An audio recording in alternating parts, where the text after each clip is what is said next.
Udah. Assalamualaikum warahmatullahi wabarakatuh. Perkenalkan, nama saya Liftiarika Ramadhani, kelas 10 IPA 4 dari kelompok 6. Nama saya Manisha dari 10 IPA 4 kelompok 6. Nama saya Langhuto Parulian Simbolon dari kelompok 6. Nama saya Lengga Pamukti Haji, kelas 10 IPA 4 dari kelompok 6.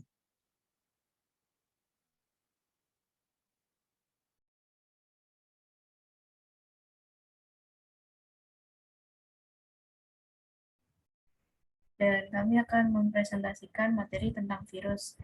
Yang pertama, virus adalah agen infeksi berukuran kecil yang bereproduksi di dalam sel inang yang hidup. Ketika terinfeksi, sel inang dipaksa untuk menghasilkan ribuan salinan identik virus asli dengan cepat. Virus sendiri tidak memiliki sel, pembentukan virus-virus itu baru berlangsung dalam sel inang yang terinfeksi.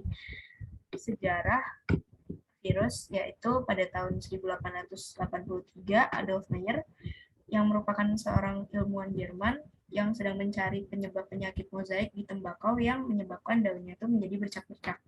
Nah, ternyata penyakit mozaik yang di tembakau ini penyakit menular yang pas dia nemuin kalau misalkan dia bisa mindahin penyakit ini dari tanaman satu ke tanaman yang lain.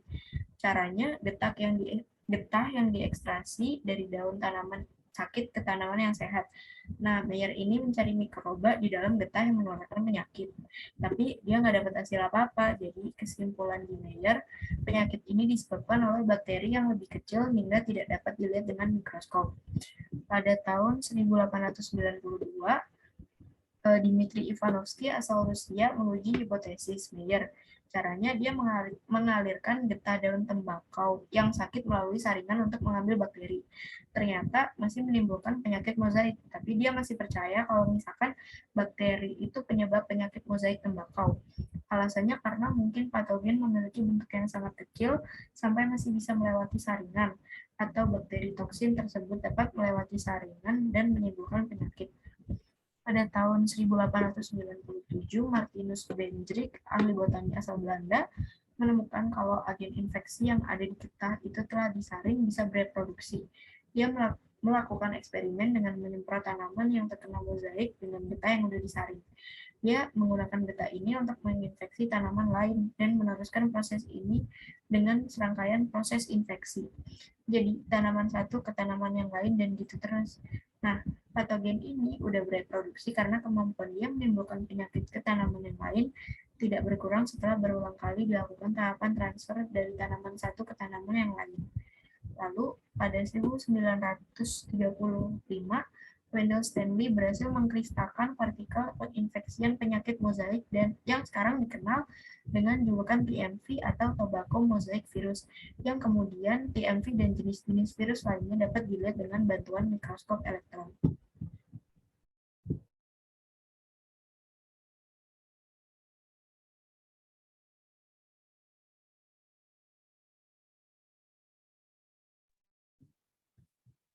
Ukuran dan struktur virus. Ukuran dari bentuk virus itu bervariasi. Ukuran dan bentuk virus sangat kecil, hanya dapat dilihat dengan menggunakan mikroskop. Mikroskop elektron. Ukuran virus lebih kecil daripada bakteri. Ukurannya berkisar dari 0,02 mikrometer sampai 0,3 mikrometer. Unit pengukuran virus biasanya dinyatakan dalam nanometer. 1 nanometer adalah 1 per 1000 mikrometer dan 1 per sejuta milimeter.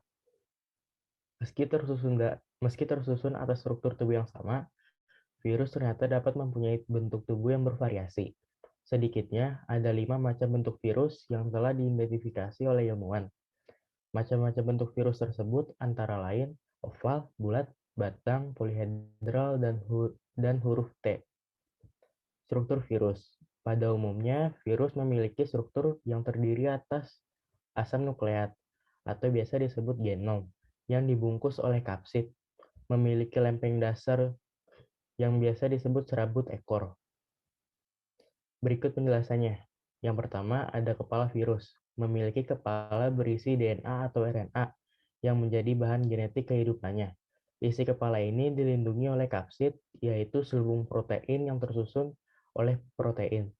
Bagian kepala ini berfungsi untuk menyimpan asam nukleat. Yang kedua ada kapsid. Kapsid tersusun atas banyak kapsomer atau subunit protein. Kapsid memiliki 3 fungsi, yaitu melindungi asam nukleat dari pencernaan oleh enzim, memungkinkan virion atau tubuh virus untuk menempel pada inang, dan menyediakan protein yang memungkinkan virion atau tubuh virus menembus inang. Yang ketiga ada isi tubuh virus atau biasa disebut virion. Adalah bahan genetik yang berupa salah satu tipe asam nukleat atau biasa disebut DNA atau RNA. Tipe asam nukleat yang dimiliki virus akan mempengaruhi bentuk virus. Virus dengan isi tubuh berupa RNA biasanya berbentuk menyerupai kubus, bulat, polihedral. Contohnya pada virus-virus penyebab poliomielitis, virus influenza, dan virus radang mulut dan kuku. Yang keempat ada ekor. Ekor merupakan bagian dalam struktur tubuh virus yang berfungsi sebagai alat untuk menempelkan diri pada sel inang. Ekor yang melekat di kepala ini umumnya terdiri atas beberapa tabung yang tersumbat, yang berisi benang dan serat halus.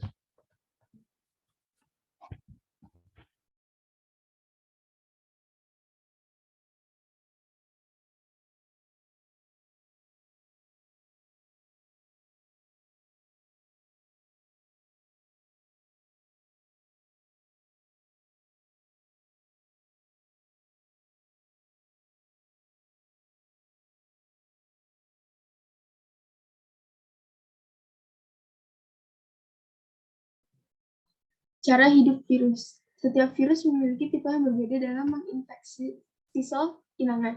Ini karena virus memiliki ragam inang yang terbatas. Kespesifikan inang virus ini disebabkan oleh evolusi sistem pengenalan oleh virus itu sendiri. Sebab virus mengidentifikasi sel inang melalui kecocokan antara protein, permukaan virus, dan molekul reseptor spesifik di sebelah luar sel.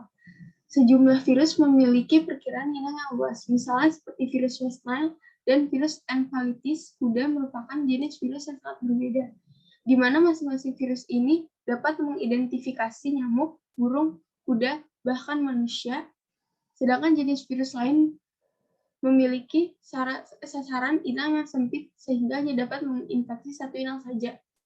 Bila tidak memiliki rumah, virus ini tidak akan bisa bertahan lama. Struktur luar virus akan rusak, demikian juga materi genetik di dalamnya, dan virus akan kehilangan kemampuan infeksinya. Bila virus berhasil menemukan rumah atau organisme untuk ditempeli, virus akan masuk ke dalam sel-sel tubuh organisme tersebut, mengeluarkan materi genetiknya, RNA ataupun DNA di dalam virus. Materi genetik ini akan memanipulasi kerja materi genetik di dalam sel yang terinfeksi, sehingga sel yang terinfeksi tersebut akan menghasilkan komponen-komponen penyusun virus untuk menghasilkan banyak virus baru di dalam sel tersebut.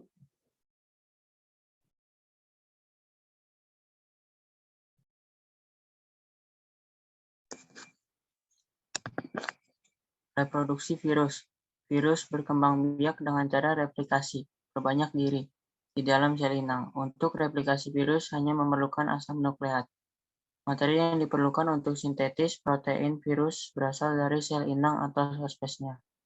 Contoh organisme yang menjadi hospes virus adalah bakteri, jaringan embrio, hewan, tumbuhan, dan manusia.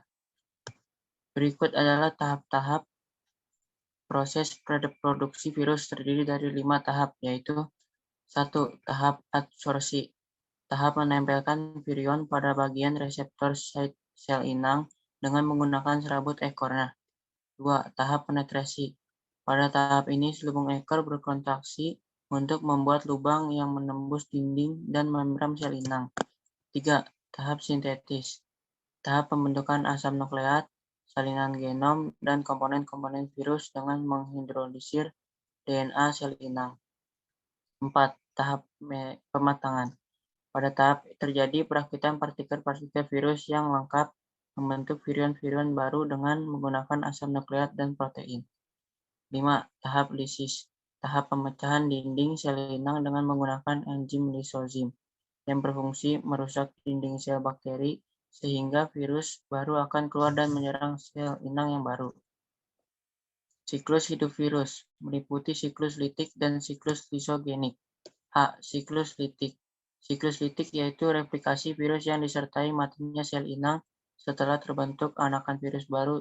Siklus litik terjadi apabila pertahanan sel inang lemah dibanding daya infeksi virus sehingga tahap-tahap adsorpsi, penetrasi, sintetis, pematangan lisis dari replika virus berlangsung cepat. B. Siklus lisogenik. Siklus lisogenik terjadi apabila sel inang memiliki pertahanan yang lebih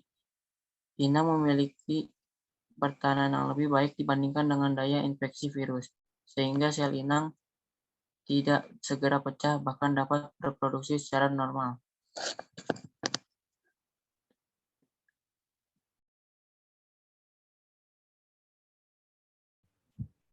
Peranan virus dalam kehidupan manusia. Virus di dalam kehidupan positif biasa digunakan dalam pembuatan antitoksin dengan menggabungkan DNA manusia dan DNA virus. Jadi, sel bakteri tersebut mengandung gen manusia yang dapat membuat antitoksin. Biasanya juga digunakan dalam pembuatan insulin, pengobatan berbagai macam penyakit, membuat interferon dari virus rekayasa genetika, membuat vaksin, dan untuk pembuatan peta kromosom. Virus di dalam kehidupan negatif biasanya dapat menyebabkan beberapa penyakit seperti cacar oleh herpes virus varicella, poliomyelitis oleh polio, influenza oleh influenza virus, kanker hati oleh hepatitis virus, campak oleh morbillivirus, rabies oleh rabies virus, yellow fever oleh atau demam kuning biasanya yang menyerang bayi dan anak-anak, dan lain sebagainya.